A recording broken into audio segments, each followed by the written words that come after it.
పాకిస్తాన్లో వరద విలయం కొనసాగుతోంది. 24 గంటల నుంచి పాకిస్తాన్లో అతి భారీ వర్షాలు కురుస్తున్నాయి. ఎడతెరిపి లేకుండా వర్షం పడుతోంది.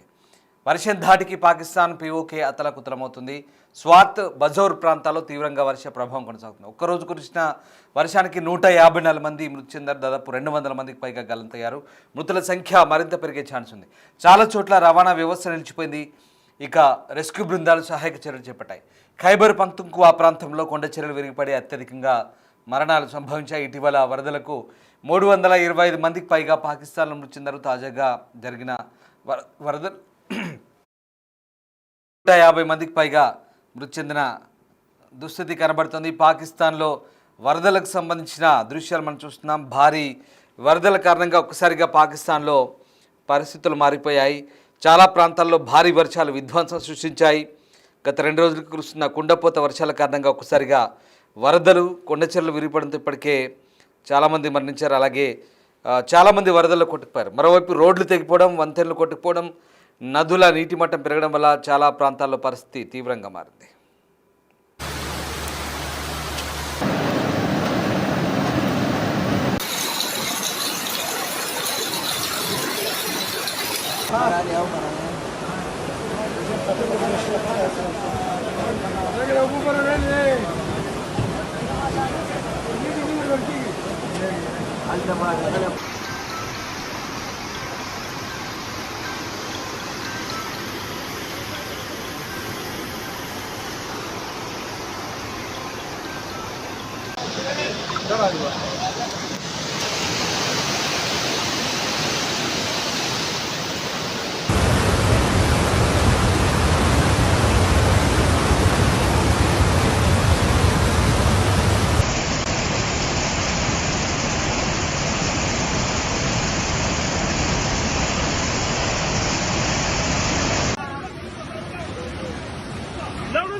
చూసారుగా వర్ష బీభత్సానికి సంబంధించిన దృశ్యాలు. పాకిస్తాన్లో భయంకరమైన వరదలు. ఆ వరదల గురించి ఎక్స్ప్లెయిన్ చేయాలంటే కూడా ఆ దృశ్యాలు చూస్తుంటే నిజంగా దిగ్భ్రాంతికర దృశ్యాలు అవి. పాకిస్తాన్లో చూసిన వరదలకు సంబంధించిన దృశ్యాలు అవి, డిస్టర్బింగ్ కంటెంట్ అది. పాకిస్తాన్లో భారీ వర్షాల బీభత్సానికి సంబంధించిన దృశ్యాలు చూస్తున్నాం. ఖైబర్ పఖ్తుంఖ్వా ప్రావిన్స్లోని లోయర్ దిర్ అలాగే బజౌర్, అటోబాబాద్ జిల్లాలు అత్యధికంగా దెబ్బతిన్నాయి. లోయర్ దిర్లోని మైదాన్ పోరీపావో ప్రాంతంలో ఓ ఇంటి పైకప్పు కూలిపోవడంతో 5గురు మరణించారు. ఇక సమీప ప్రాంతాల్లో వరదలు, కొండచెరలు విరిపడంతో ఇళ్లన్నీ దెబ్బతిన్నాయి. బజౌర్ జిల్లాలోని జబ్రారీ, సలార్జాయి ప్రాంతంలో మేఘాల విస్ఫోటం వల్ల వరదల్లో 9 మంది మరణించారు. 17 మంది పైగా గల్లంతయ్యారు. సో ఒక్కసారిగా క్లౌడ్ బరస్ట్, కుంభవృష్టి. ఇక గిల్గిట్ బాల్టిస్తాన్లో, ఇది పాక్ ఆక్యుపైడ్ కాశ్మీర్, అక్కడి గిజర్ జిల్లాలో వరదలు, కొండచెరలు విరిపడంతో 8 మంది మరణించారు, కొందరు గల్లంతయ్యారు. ఈ విపత్తులో డజన్ల కొద్దీ ఇల్లు, స్కూళ్ళు, ఆరోగ్య కేంద్రాలు ధ్వంసమయ్యాయి. కారకోరం, బాల్టిస్తాన్ రహదారులు చాలా చోట్ల మూసేశారు. దీంతో ట్రాఫిక్ పూర్తిగా నిలిచిపోయింది. ఇక నీలం లోయలో కూడా పరిస్థితి తీవ్రంగా ఉంది. ఇక్కడ రట్టి గాలి సరస్సు సమీపంలో 600 మంది పైగా పర్యాటకులు చిక్కున్నారు. చాలా వంతెనలు కొట్టుకుపోయాయి, రోడ్లు కూడా తెగిపోయిన పరిస్థితి.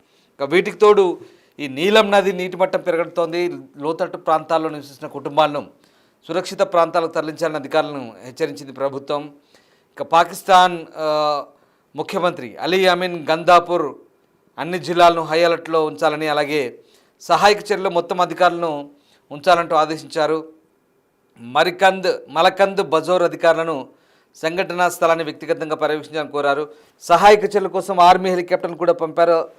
అనవసర ప్రయాణాలను నివారించాలని, ముఖ్యంగా కొండ ప్రాంతాల్లో మరిన్ని జాగ్రత్తలు తీసుకోవాలంటూ ప్రభుత్వం ప్రజలకు సూచించింది.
ये मिंगौरा के ताज़ा सूरत हाल है, ये देख लें।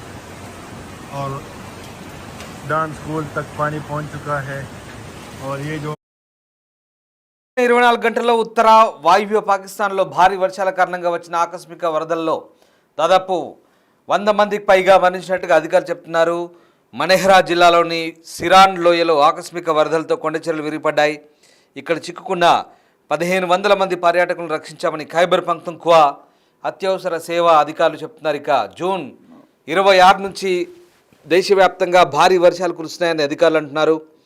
దాదాపు 360 మందికి పైగా మరణించారని, వీరిలో అధిక శాతం మహిళలు, చిన్నారులే అంటున్నారు. ఇక గిల్గిట్ బాల్టిస్తాన్ ప్రాంతంలోని గదర్ జిల్లాలో ఆకస్మిక వరదల కారణంగా డజన్ల సంఖ్యలో ప్రజలు మరణించారు. ఇక వాయువ్య ఖైబర్ పఖ్తూన్ఖ్వా ప్రావిన్స్లోని బజౌర్ జిల్లాలో మహిళలు, చిన్నారులు సహా దాదాపు 20 మంది పైగా మరణించారు.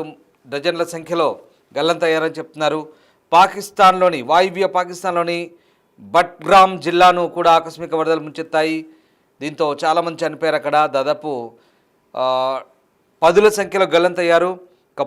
కాశ్మీర్ పాక్ ఆధీనంలో ఉన్న ప్రాంతంలో మరొక 10 మంది మరణించినట్టుగా విపత్తు నిర్వహణ అధికారి చెప్తున్నారు. ఇక ఈ ఘటనలపై పాక్ అధ్యక్షుడు ఆసిఫ్ అలీ జర్దారి విచారం వ్యక్తం చేశారు. వరదల ప్రభావిత ప్రాంతాల్లో రక్షణ చర్యలను వేగవంతం చేయాలంటూ అధికారులను ఆదేశించిన పరిస్థితి కనబడుతుంది. పాకిస్తాన్లో ఘోరం, అసలు ఆ వరదలు చూస్తుంటే ఘోరంగా అనిపిస్తోంది.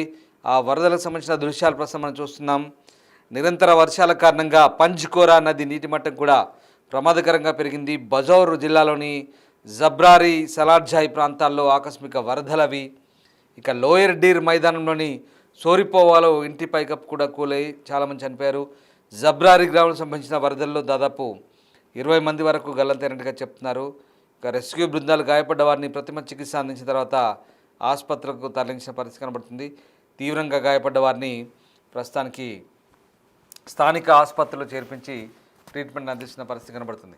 ఇక పాకిస్తాన్లో వరదలకు సంబంధించిన దృశ్యాలు చూస్తుంటే నిజంగా ప్రకృతి విలయం ఎంత దారుణంగా ఉంటుందో అర్థమవుతుంది. చాలా దారుణమైన వరదలు గతంలో జూన్లో కూడా వచ్చాయి. వరుసగా అప్పుడే 360 మంది ఇప్పటివరకు చనిపోయారు. మళ్ళీ వర్షాలు పాకిస్తాన్లో అసలు వర్షాలు అతలాకుతలం చేస్తున్నాయి. కంప్లీట్ ఉత్తర వాయువ్య పాకిస్తాన్ మొత్తం కూడా ఖైబర్ పఖ్తూన్ఖ్వా మొదలుకొని ఆ నీళ్లు, వరద, జనాలు అసలు విలవిల్లాడిపోతున్నారు. బతకడం కూడా ఇబ్బంది అవుతున్న పరిస్థితి. ఇంతటి వరద వచ్చినా కూడా పాకిస్తాన్లో మరి జలాలన్నీ ఎక్కడికి పోతున్నాయి, ఈ వరద నీరంతా ఎక్కడికి పోతుందో తెలియని పరిస్థితి. పైగా సింధు జలాలు కావాలంటూ మళ్ళీ గగ్గోలు పెడతారు, వరుసగా స్టేట్మెంట్ ఇస్తారు. పక్క దేశాలకు వెళ్ళి, విదేశాలకు వెళ్ళి పొరుగు దేశంపై బెదిరింపులు చేస్తారు. కానీ వరదలు వస్తే ఫ్లడ్ మేనేజ్మెంట్ లేదు, లేదా ప్రజలను కాపాడే తెలివి లేదు.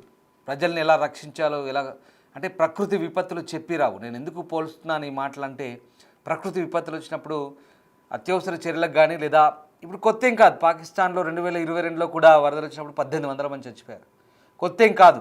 ఇలాంటి ఘటనలు జరుగుతున్నప్పుడు దీన్ని ఎలా రక్షించుకోవాలి దేశాన్ని ప్రకృతి విపత్తు నుంచి? ఎందుకంటే వర్షాలు చాలా దారుణంగా ఉంటాయి పాకిస్తాన్లో, మరి వీటి నుంచి ఎలా రక్షించుకోవాలో తెలియదు. ఇది పక్కన పెట్టి సింధు జలాల కోసం పక్క దేశంపై అనుభవములు వేస్తాం, దాడులు చేస్తామంటూ పనికి మాలిన ప్రగల్భాలు పలుకుతుంటారు. అసలు ఆ దేశంలో వరదలు వస్తే మరి ఈ వరదలను ఎట్లా కంట్రోల్ చేయాలి, ప్రజలను ఎలా రక్షించాలో ఈ ప్రణాళికలు లేవు. అంటే పక్కా పాలకులకి సరైన అవగాహన లేక, ప్రజలను రక్షించే పరిస్థితులు లేక పట్టణాలు గ్రామాలే కొట్టుకుపోతున్నాయి. సరే, ప్రకృతి వైపరీత్యం, దాన్ని ఎవరు కాదనలేము. ప్రకృతికి ఎదురెళ్తే ఎవరు కూడా దాంతో సాహసం చేయలేని పరిస్థితి. కానీ ఈ వరదల నుంచి ప్రజలను రక్షించాలనే ఒక సిస్టమ్ అంటూ లేదు అక్కడ. అలాంటి పరిస్థితుల్లో పాకిస్తాన్ పాలకులు ఉన్నారనేది నేను చెప్పే ప్రయత్నం మీకు. సో ఓవరాల్గా పాకిస్తాన్లో ప్రస్తుతం ప్రజల్ని అయ్యో పాప మనకు తప్పదు, ఎందుకంటే చాలా దారుణంగా ఉన్నాయి పరిస్థితులు. ఆ వరద చూస్తుంటేనే భయం వేస్తుంది, ఆ వరద బీభత్సం చూస్తుంటేనే చాలా భయంకరంగా ఉంది. సో పాకిస్తాన్ పాలకులు ఎప్పుడు గుణపాఠం నేర్చుకుంటారు? ఈ వరదల నుంచి ఫ్లడ్ మేనేజ్మెంట్ నేర్చుకొని ప్రజలను ఎప్పుడు అంటే ప్రతి ఏటా ఇది కామన్గా మారుతున్న నేపథ్యంలో ప్రజలను సురక్షితంగా ఉంచేందుకు ఏదైనా ప్రణాళికలు రూపొందిస్తారా, లేదా పాకిస్తాన్ పాలకులు ఎలాంటి ఆలోచన చేస్తారనేది చూడాల్సిందే. బట్ ప్రకృతి ప్రకోపానికి పాకిస్తాన్ బలవుతుందా అంటే అవునని అనిపిస్తోంది.